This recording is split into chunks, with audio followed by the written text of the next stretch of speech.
The Galactic Empire had long considered Earth a backwater world, unworthy of notice.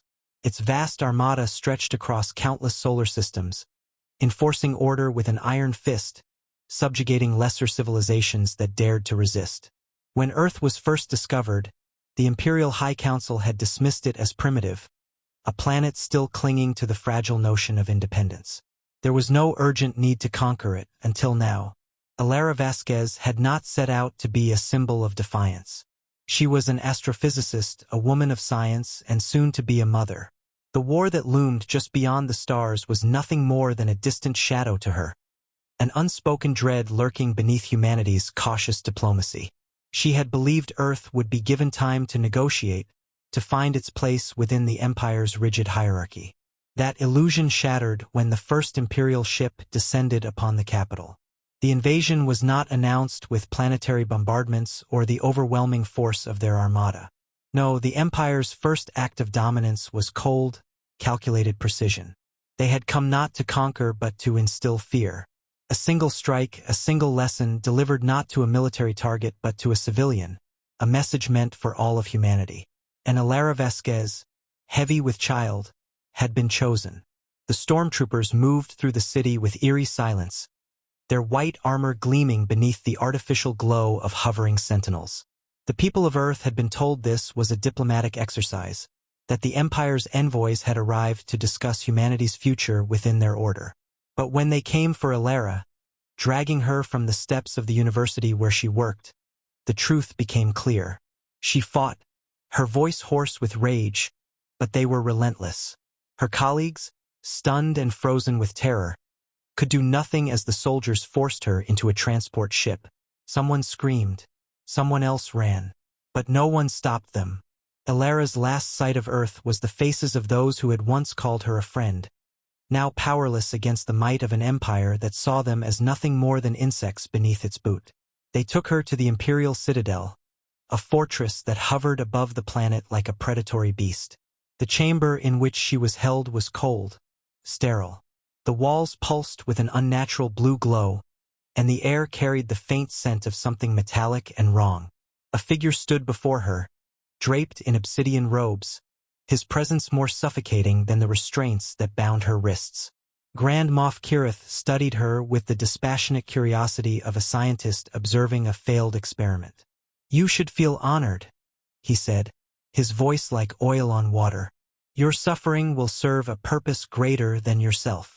Alara lifted her chin, defiance burning in her dark eyes. "You think hurting a pregnant woman will make Earth submit?" Kiritha's lips curled into something resembling amusement. "Not just any woman. You, Dr. Vasquez, represent hope. You carry the future. It is not enough to conquer a people's bodies. One must break their spirit." The moment was broadcast across Earth's networks. The Empire ensured that every screen, every device, displayed the image of Alara Vasquez, bound, bruised, and unyielding. They expected Earth to kneel. They expected submission. They received war. The streets erupted before the transmission even ended. Riots tore through the cities, and where there was once caution, there was now fury. The United Earth government, long hesitant to challenge the Empire directly, had no choice but to declare full-scale resistance. The fleets that had been hidden away, built in secret in the far reaches of the solar system, launched within the day. Generals who had once debated diplomacy now spoke only of war. And the people, the civilians who had once lived in fear of what the Empire might do, rose with a singular, unbreakable resolve. Alara's name became a rallying cry.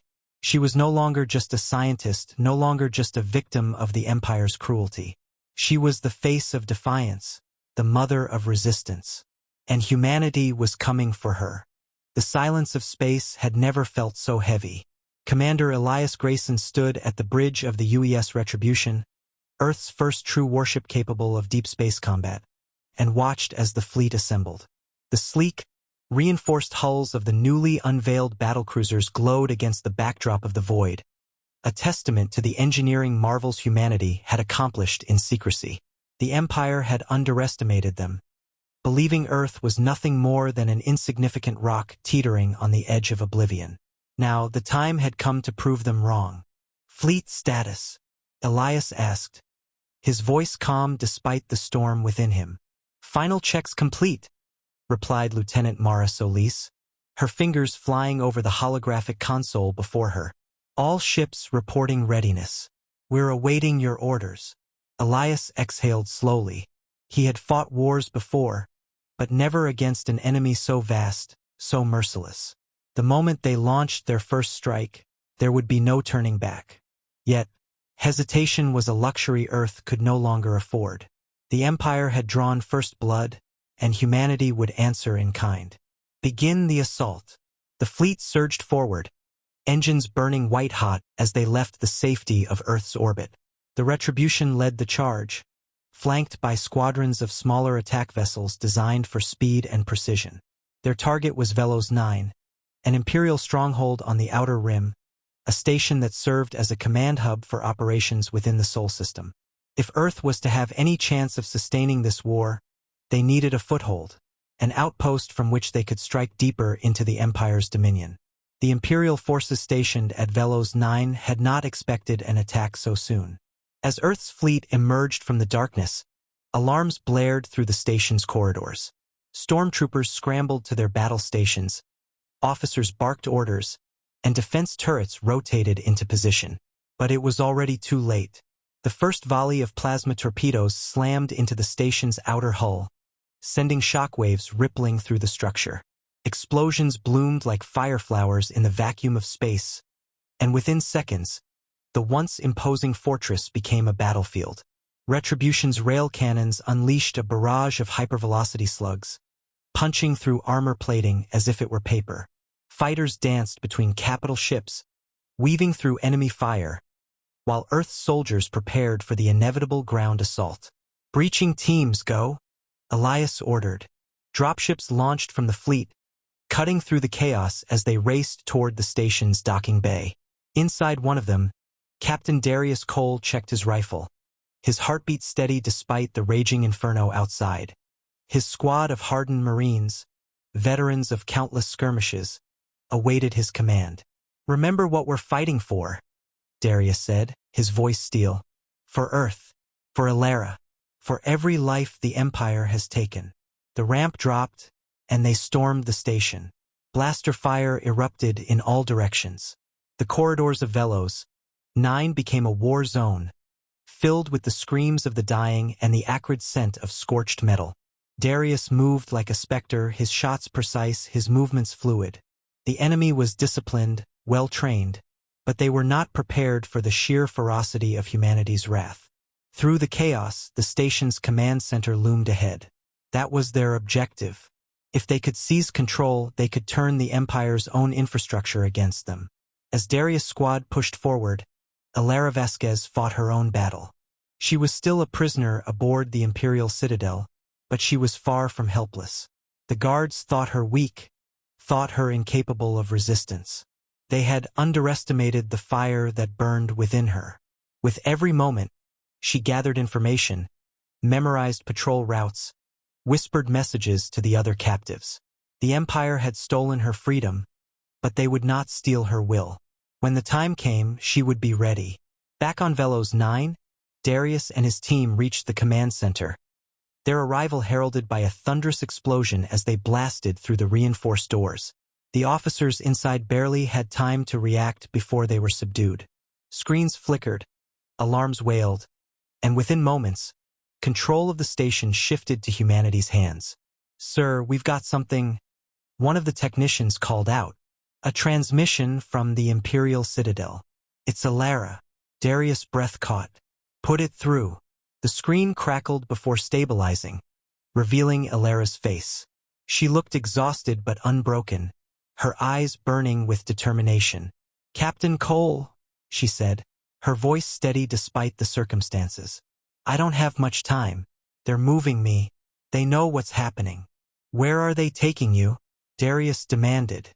"Aboard the Immortalis, Grand Moff Kiritha's personal dreadnought." Her expression darkened. "They won't keep me alive for long." Darius clenched his fists. The Immortalis was one of the most feared warships in the Empire's arsenal. Taking it down would be suicide. And yet, there was no choice. "We're coming for you," he vowed. Alara's lips curled into the faintest ghost of a smile. "Then I'll make sure they regret keeping me alive this long." The transmission cut, leaving only static. Darius turned to Elias, who had been listening from the retribution. There was no hesitation in the commander's gaze. "Prepare the fleet," Elias ordered. "We're taking the fight to the Immortalis." The battle was far from over. But for the first time, humanity was not just surviving. They were winning. The vastness of space stretched endlessly before them, but within the heart of the retribution, there was no room for doubt. The war had escalated beyond skirmishes, beyond battles waged in secret. Humanity had clawed its way into the fight, bloodied but unbroken, and now, they stood on the precipice of their most dangerous assault yet. The Immortalis loomed ahead, a leviathan of metal and power, its shadow stretching over the battlefield like the specter of death itself. Grand Moff Kiritha's flagship was more than a war machine. It was a symbol of imperial dominance, an unassailable fortress that had never known defeat. But Elias Grayson had no intention of retreating. "The fleet is in position," Mara Solis reported, her fingers tightening against the console. "But their defenses are formidable. We're looking at triple-layered shielding, heavy autocannons, and an escort of destroyers." Elias studied the projections, his mind already forming a plan. "They expect us to engage conventionally. We won't. We need to get a strike team aboard. We take the Immortalis from within." Darius Cole's voice came through the comms, unwavering. "I'll lead the team." There was no argument. Darius had fought in the blood-soaked corridors of Velos 9, had seen firsthand what the Empire was willing to do. He would see this through to the end. The assault began in fire and fury. Earth's fleet surged forward, drawing the attention of the Imperial escort ships. Cannons roared, torpedoes streaked through the void, and the battlefield became a maelstrom of destruction. Amidst the chaos, a single stealth transport broke from formation, darting toward the Immortalis. Darius and his squad were crammed inside, their weapons primed, their expressions grim. Docking in 20 seconds, the pilot called out, maneuvering the ship through a storm of debris. "Brace for impact." The moment the transport latched onto the hull, Darius and his Marines breached. Explosions ripped through the airlock, and they poured inside, rifles spitting fire. The corridors of the Immortalis were bathed in crimson light, alarms wailing as stormtroopers rushed to intercept them. The fighting was brutal, every step forward earned in blood. Darius led with ruthless efficiency, cutting through opposition with a soldier's precision. But this wasn't just about battle, it was about rescue. "Alara's signal is coming from the command deck," one of his men reported. They pushed forward, carving a path through the Empire's finest. Alara Vasquez had been moved to a reinforced cell, but even the Empire's strongest restraints couldn't break her spirit. When Darius finally reached her, she stood tall despite the bruises, despite the exhaustion that weighed on her like chains. "Took you long enough," she said, forcing a smirk. "Had to make an entrance," Darius replied, shattering her restraints. Before they could celebrate, the ship trembled violently. Through the viewing ports, they saw the Retribution locked in deadly combat, its shields flickering under the relentless assault of the Imperial Armada. The war was reaching its climax, and there was only one way to end it. "We need to take control of the Immortalis," Alara said, her mind racing. "If we turn its weapons against the fleet, then we cripple the Empire's forces in one decisive strike," Darius finished. They fought their way to the bridge, facing the full wrath of Kiritha's elite guard. The Grand Moff himself awaited them, standing before the command throne, a black specter against the chaos. "You believe you can change the course of history?" Kiritha's voice was a razor's edge, cold and sharp. "You are insects before the tide." Alara stepped forward, defiance burning in her eyes. "And yet, here we stand." The fight was merciless. Kirith was no mere figurehead. He was a warrior, trained and honed through years of conquest. But he had never faced soldiers like these, humans who fought not for domination, but for survival, for vengeance, for freedom. The battle ended with Kirith collapsing to his knees, his obsidian armor cracked, his vision fading. Alara took the controls, her fingers dancing over the unfamiliar interface, linking the Immortalis to the fleet systems, targeting Imperial vessels. The ship shuddered as its massive cannons turned, not toward Earth's forces, but toward their own.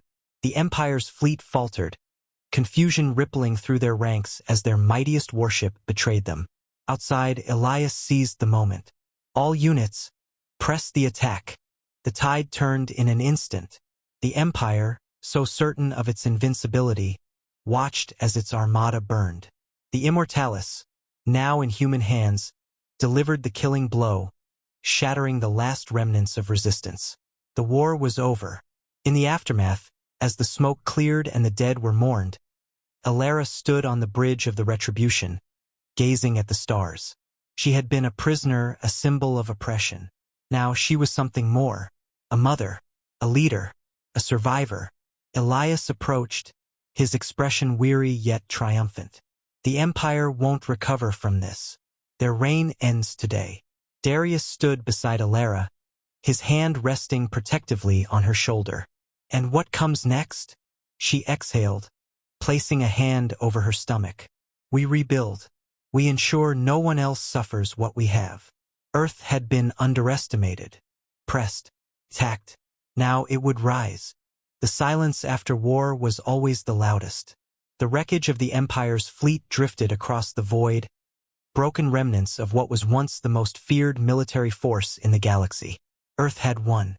Against all odds, against centuries of oppression and arrogance, they had brought the Galactic Empire to its knees.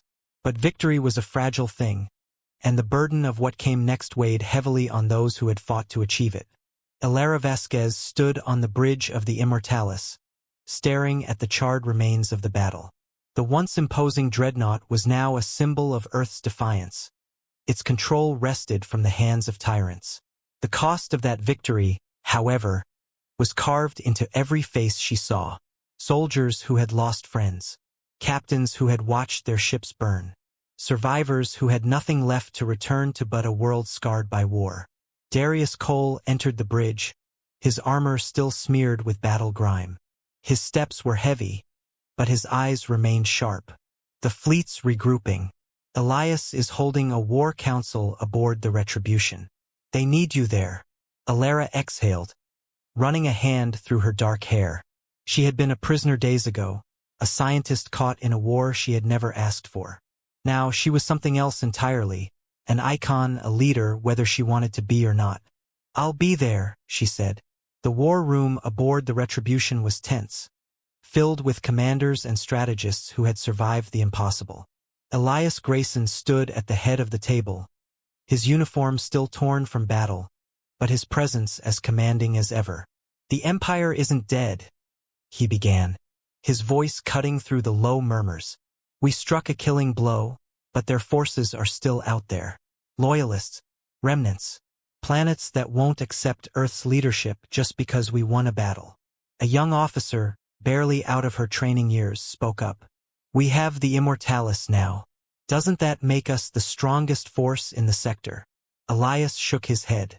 Strength means nothing without stability. Right now, we're just another faction fighting for control. If we don't act fast, the vacuum we created will tear the galaxy apart.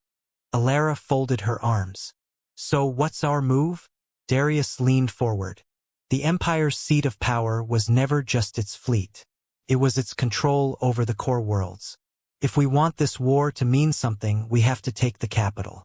The words hung in the air, heavy with implication.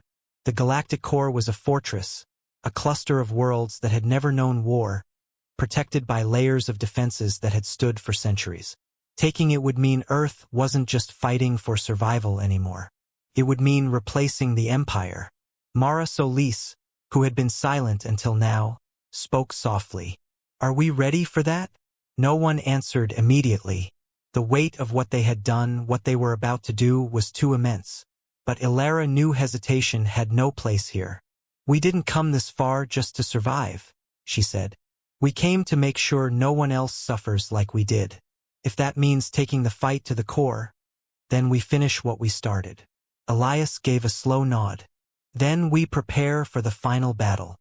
The fleet moved like a storm through the void, repairing, resupplying, gathering allies from the edges of space. The worlds that had once been silent under the Empire's rule now looked to Earth, to the rebels who had shattered the chains of oppression. Some offered their aid, others watched with wary eyes, uncertain whether one conqueror was merely replacing another. Days passed, then weeks. The fleet grew, but so did the resistance. The remnants of the Empire were rallying. Skirmishes broke out across contested worlds. The war had not ended, it had only evolved. In the quiet hours of the night cycle aboard the Immortalis, Darius found Alara staring out at the stars, one hand resting on her stomach. The life growing inside her, once a fragile secret, was now a quiet promise of the future they fought for. "You should be resting," he said. Alara smirked. "Says the man who never sleeps." Darius stepped beside her, looking at the same stars, the same uncertain future. "When this is over, what do you want?" She turned to him, truly seeing him in that moment. Not just as a soldier, but as the man who had fought beside her, who had risked everything for her. "I want a world where our child doesn't have to grow up in war." Darius nodded. "Then we'll make it happen." The battle for the core awaited. The Empire's last stronghold. The final war. And humanity would not stop until they had won.